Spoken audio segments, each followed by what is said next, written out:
Hello दोस्तों, आज हम बहुत बच्चों की डिमांड है। इस साल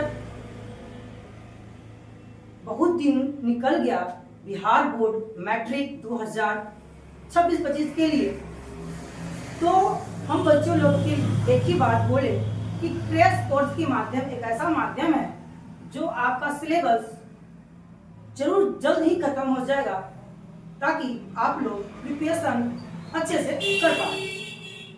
इससे पहले हम आपको मैथ का क्रैश कोर्स कराएंगे।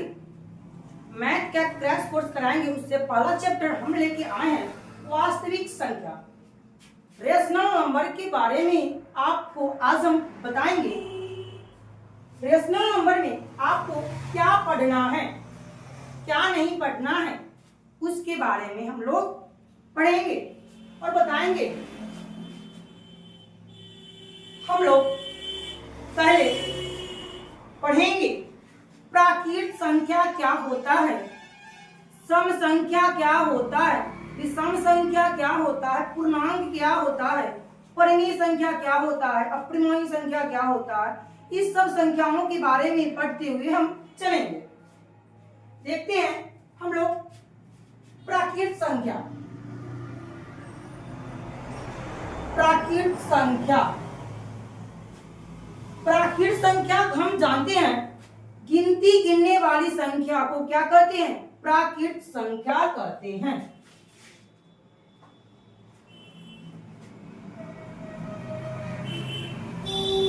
गिनती वाली संख्या को, संख्याओं को प्राकृत संख्या कहते हैं। गिनती गिनने वाली संख्या को प्राकृत संख्या कहते हैं। इसे n से सूचित किया जाता है। प्राकृत संख्या को हम लोग नेचुरल नंबर भी कहते हैं, तो इसे हम n से सूचित करते हैं। n से सूचित किया जाता है, सूचित किया जाता है। जैसे 1 2 3 अनंत तक एग्जाम्पल ले लो, 1 2 3 4 अनंत तक। उसके बाद हम लोग पूर्ण संख्या पढ़ेंगे, होल नंबर पढ़ेंगे। पूर्ण संख्या में वो वैसी संख्या हो जो 0 से शुरू हो। कहने का मतलब 0 से शुरू होने वाले संख्या पूर्ण संख्या कहलाता है। पूर्ण संख्या कहलाता है, पूर्ण संख्या कहलाता है। जैसे कोई भी संख्या 0 से स्टार्टिंग होना चाहिए, अनंत तक चले जाए। सम संख्या पढ़ लेते हैं, सम संख्या पढ़ लेते हैं। सम संख्या में होता है जो संख्या 2 से पूर्णतः विभाजित हो, मतलब कि 2 से पूरा पूरा करता हो। जो संख्या 2 से पूरा पूरा करता हो, पूरा पूरा करता हो, पूरा पूरा करता हो। इसका भी एग्जांपल देख लीजिएगा। इसका एग्जांपल में हम 2 से ही लेंगे। अब हम विषम पढ़ लेते हैं। विषम संख्या में क्या होगा, जो संख्या 2 से पूरा पूरा कटता नहीं हो, मतलब जो संख्या 2 से पूरा पूरा नहीं कटता हो, जो संख्या 2 से पूरा पूरा नहीं कटता हो, नहीं कटता हो। एग्जाम्पल ले लीजिएगा, 3 5 7 9 इत्यादि। ये सब संख्या आपको 2 से पूरा पूरा नहीं कटेगा। इसके बाद हम लोगों को प्राकृत संख्या पढ़ लिए, पूर्ण संख्या, सम संख्या, विषम संख्या के बाद हम लोग अभाज्य संख्या भी पढ़ लेते हैं और परिमेय और अपरिमेय। उसके बाद कुछ क्वेश्चन पे हम लोग चलेंगे। उसके बाद हम लोगों को परिमेय संख्या पढ़ना है। परिमेय संख्या, परिमेय संख्या उस संख्या को कहते हैं जिसे p/q के रूप में लिखा जाए। p/q के रूप में लिखा जाए। पी बाई क्यू मतलब कि कोई भी संख्या को बटे के रूप में अगर लिखते हो वे संख्या आपका रेशनल नंबर यानी कि परिमेय संख्या कहलाएगा। एग्जाम्पल देख लीजिएगा, 22/7, 4/5, 2/4, ये सब संख्या आपका परिमेय संख्या होगा। अपरिमेय भी पढ़ लेते हैं, अपरिमेय भी पढ़ लो, इरेशनल नंबर भी पढ़ लो। अपरिमेय में लिख लो कि वे संख्या P/Q के रूप में नहीं लिखा जाता है, P/Q के रूप में नहीं लिखा जाता, P/Q के रूप में नहीं लिखा जाता है।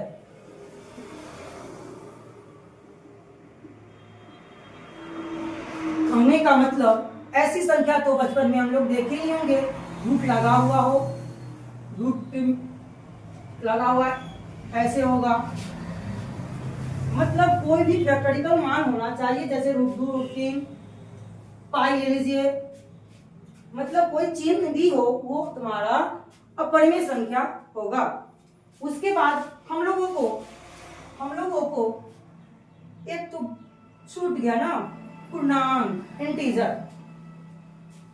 पूर्णांक हम धनात्मक पूर्णांक और ऋणात्मक पूर्णांक होता है, बचपन में क्लास 7-8 में पढ़े होंगे।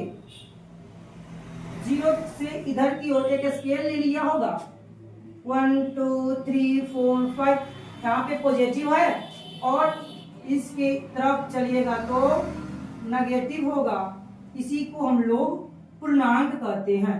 ये तुम्हारा ऋणात्मक हो गया, ये तुम्हारा धनात्मक हो गया, ऋणात्मक पूर्णांक, ये आपका धनात्मक पूर्णांक हो गया। अब हम आप लोगों को क्वेश्चन से उबरूप करा रहे हैं, वाइज पढ़ा देते हैं, क्वेश्चन को हम टाइप वाइज में करा देते हैं ताकि बच्चे लोग आपको कोई प्रकार की कठिनाइयों का सामना नहीं करना पड़े। टाइप नंबर 1 देखिएगा, परिमेय संख्या और अपरिमेय संख्या की हम लोग कैसे पहचान करेंगे।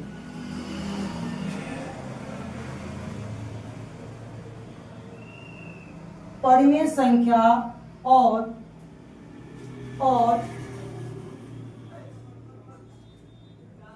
अपरिमेय संख्या का पहचान।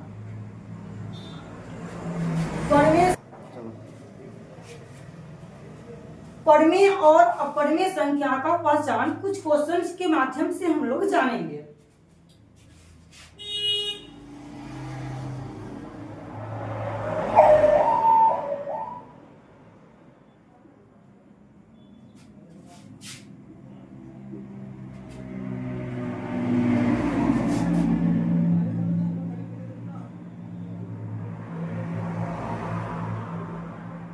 कुछ क्वेश्चन लिख दे रहे हैं ताकि बच्चे आप लोगों को कोई दिक्कत नहीं हो।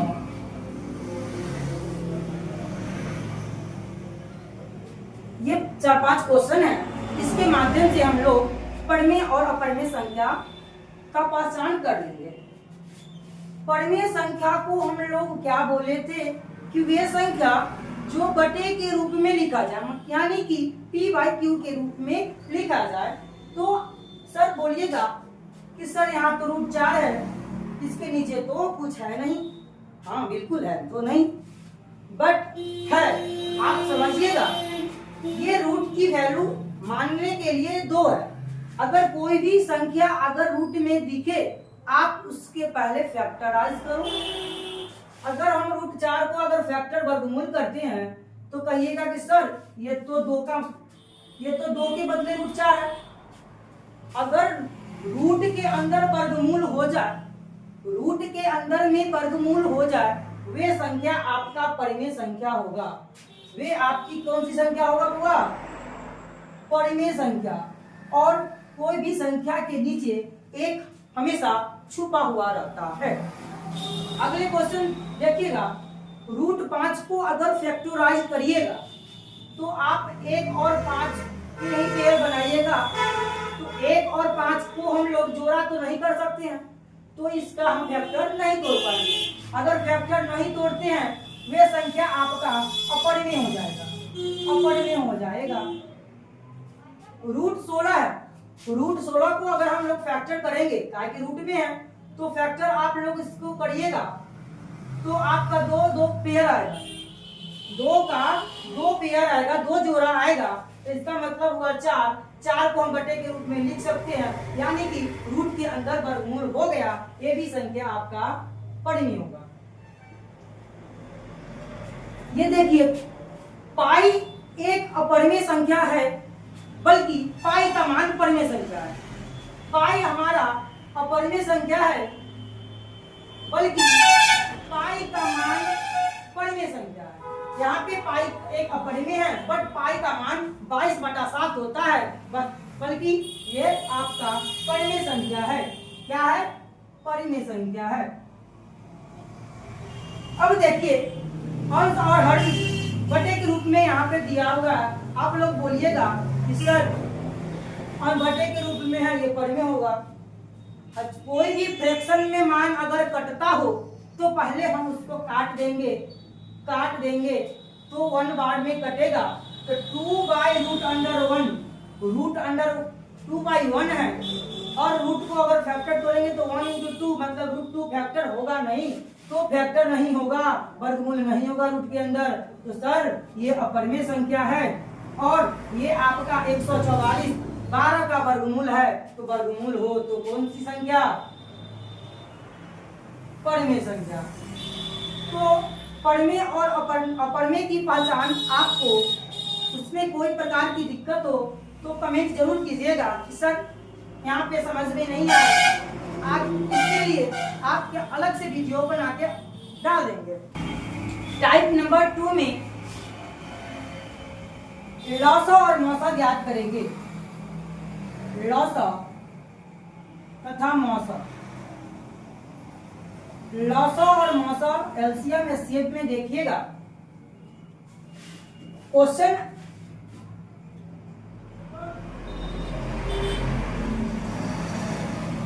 चार 8 12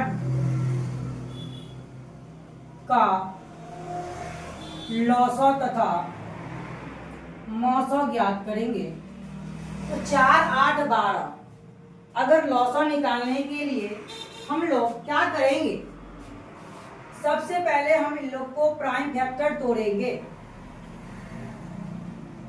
ये हम लोगों को 4 का अगर तोड़िएगा फैक्टर तो 2 से टूटेगा तो 2, 8 को तोड़िएगा 2 से 4, 2 से 2, 8 के तोड़िएगा तो 2 को 2 1 2 है ना। 12 को तोड़िएगा तो 2 से 6, 2 से 3।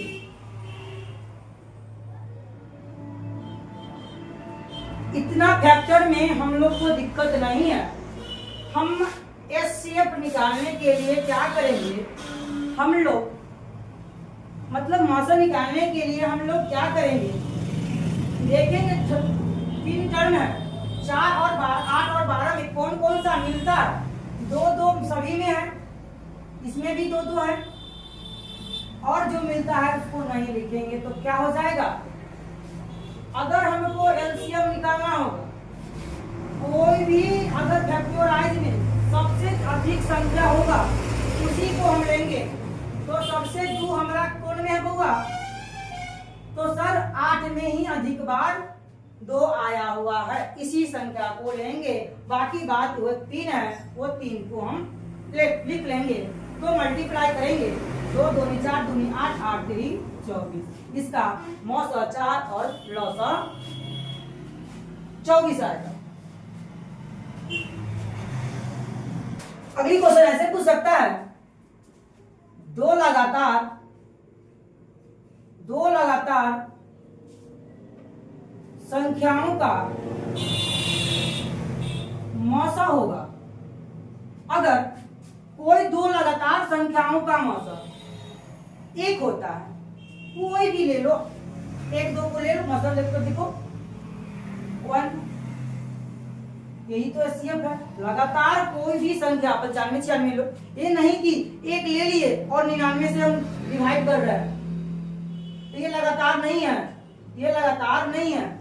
इससे पहले हम लोग क्या करते, 98 और 99 के लेंगे तभी तो लगातार होगा ना। कोई भी लगातार संख्याओं का मौसम पूछे तो एक होता है। अगर दो सम संख्याओं का मौसम, अब दो सम संख्या ले लीजिए।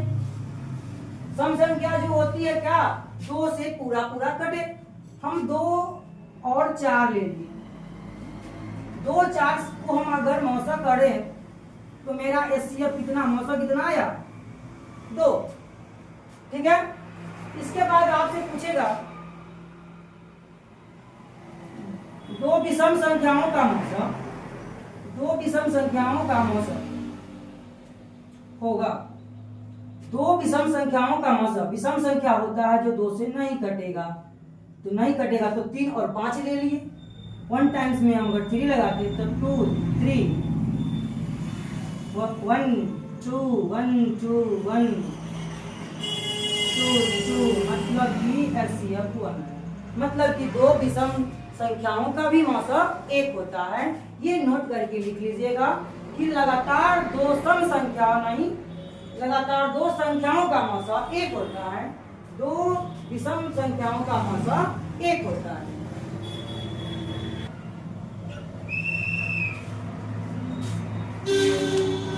फिर ऐसे पूछ सकता है, यदि एचसीएफ 306 657 बराबर 9 दिया है, 9 दिया है, एलसीएम 306 और 657 है, 57 को ज्ञात करें। ऐसे क्वेश्चन पूछ सकता है। तो हम इस क्वेश्चन में समझेंगे कि एचसीएफ 306 और 657 के बराबर 9 है। कहने का मतलब ये पहली संख्या दिया है, ये दूसरी संख्या दिया हुआ है। मतलब पहली संख्या दिया हुआ है, पहली संख्या 306 दे दिया, दूसरी संख्या आपका 657 है और मौसा आपका 9 दिया है। मतलब फर्स्ट नंबर आपका 306 है, सेकेंड नंबर आपका 657 है और मौसा आपका कितना है, 9। हमको एलसीएम ज्ञात करना है, मतलब एलसीएम का मतलब लौसा निकालना है। लौसा का फॉर्मूला होता है पहली संख्या गुना दूसरी संख्या बटा में मौसा। पहली संख्या की जगह पहली संख्या का मान दे दीजिए, दूसरी संख्या की जगह दूसरी संख्या का मान, और 9 से आप लोग भाग दे दीजिए, 9 से आप लोग भाग दे दीजिए। मिला के दिखा देते हैं।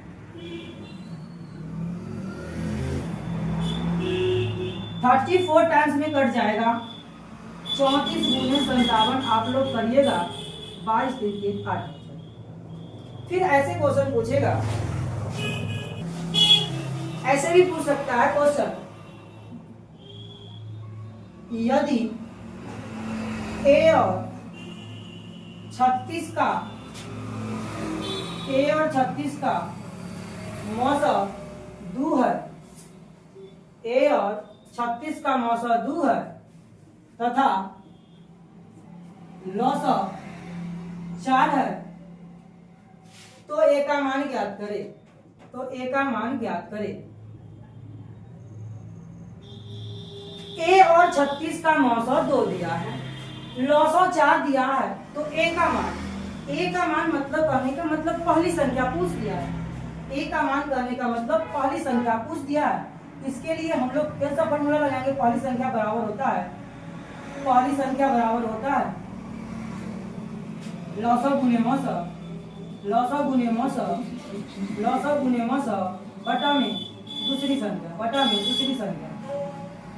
अब हम क्या करेंगे बुआ, मौसा आपका लौसा कितना है तो 4, मौसा 2 और दूसरी संख्या 36 है, 4 नामा 36, मतलब दूसरी संख्या कितना आ गया 2/9। इसी प्रकार से एक और क्वेश्चन देते हैं, x तथा 45 का मौसा 5 है तथा लौसा 10 है, लौसा 10 है, तो x का मान ज्ञात करें। तो x का मान ज्ञात करें। तो x करने का मतलब बताए हुए हैं कि कोई भी अल्फाबेटिकल मान हो, ए बी जेड कुछ भी हो, ये आपका फर्स्ट टर्म है तो पहली ही संख्या होगा। तो हम लोग क्या करेंगे, पहली संख्या बराबर लौसा गुने मौसा बटा में दूसरी संख्या, तो लौसा कितना है 10, मौसा 5, दूसरी संख्या 45, 5 9 45, आपका मान 10/9 हो गया। कोई दिक्कत, लौसा मौसा में भी दिक्कत नहीं ना। तो टाइप नंबर 3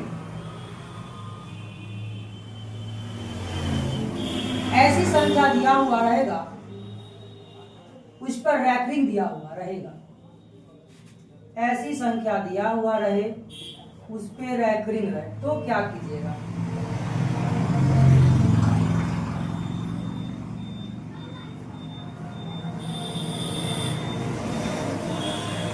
रैंकिंग का मतलब ये असल ये क्वेश्चन 1.8 का मतलब 1.88888 अनंत बार आया होगा। इसके लिए नाम लिखने के लिए उस पर हम लोग बार या रैंकिंग लगाते थे। अब यहाँ पे देखिएगा, इसको पूरा टोटल 18 कर दो, 18 मान लो, 18 में से हम लोग क्या फर्स्ट टर्म को घटा लेंगे, 18 में से 1 घटा ले। यहाँ पे देखो जिस पर रैंकिंग होगा ना उसका वैल्यू 9 माना, ये इस पर रैंकिंग है ना तो 9, नहीं है उसका 0, नहीं है उस पर 0, रैंकिंग है तो कितना 9, नहीं है तो 0, इसका मान कितना हो गया बुआ 17/9। अब यहाँ पे पूरा टोटल का मान लो कितना, तो सर 32, कितना घटाना है 3, सर 1 पर रैंकिंग है तो 9 मानो, नहीं है रैंकिंग 0 मानो, 32 में से 3 घटाओ तो कितना होगा 29/90। सर यहाँ पे देखिए 9 पर ही रैंकिंग है, 9 पर ही रैंकिंग है तो 9 लिख लो, नहीं तो 9 से 9 कट। यहाँ पे देखिए 0.4 रैंकिंग है तो सर 4/9 कर लीजिए और 5/9। दशमलव के बाद अंक रहता तो वैल्यू देते, 0 को कोई वैल्यू है नहीं, दशमलव का बाद रहता तो वैल्यू। 9 का एलसीएम लेंगे तो 9 4, 9 के टेबल 9 1 टाइम्स में, तो 4 के टेबल 1 4, 5 के टेबल 5, 9 और 9 टर्म 1। और ऐसे ही पूछ सकता है आप सबके लिए 0.32 रैंकिंग, तब क्या कीजिएगा 3.2 रैंकिंग, तो पूरा टर्म को हम लोग कितना मानेंगे 32, पूरा टर्म को हम कितना माने 32 में से कितना घटाओगे 3/9 कर 0 बराबर 29/90।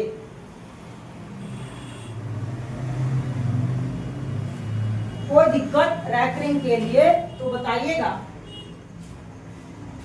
अच्छा लगे तो जरूर कमेंट करके बताइएगा कि समझ में आ रहा है। टाइप नंबर 4, टाइप नंबर 4 में शांत और अशांत के बारे में चर्चा कर रहे हैं। टाइप नंबर 4 शांत और अशांत।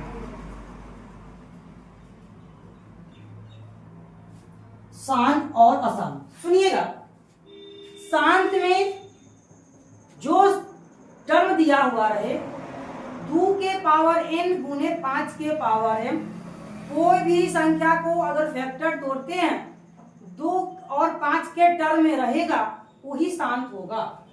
शांत का मतलब हुआ 2 के पावर n गुने 5 के पावर n के रूप में है तो शांत होगा, और अशांत में नहीं होगा। अशांत में 2 के पावर n गुने 5 के पावर n के रूप में कुछ क्वेश्चन ले लेते हैं, कुछ क्वेश्चन ले लेते हैं, जैसे कि 31/80, 31/80 हम इसका फैक्टराइज तोड़ते हैं 80 का,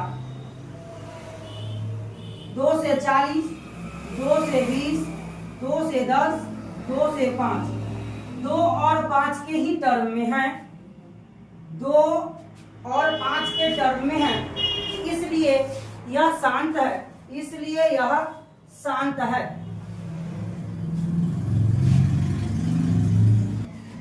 इसका आप लोग निकाल के हमको कमेंट कीजिएगा, यह शांत है या अशांत है, और कुछ क्वेश्चन लिख दे रहे हैं और बताइएगा।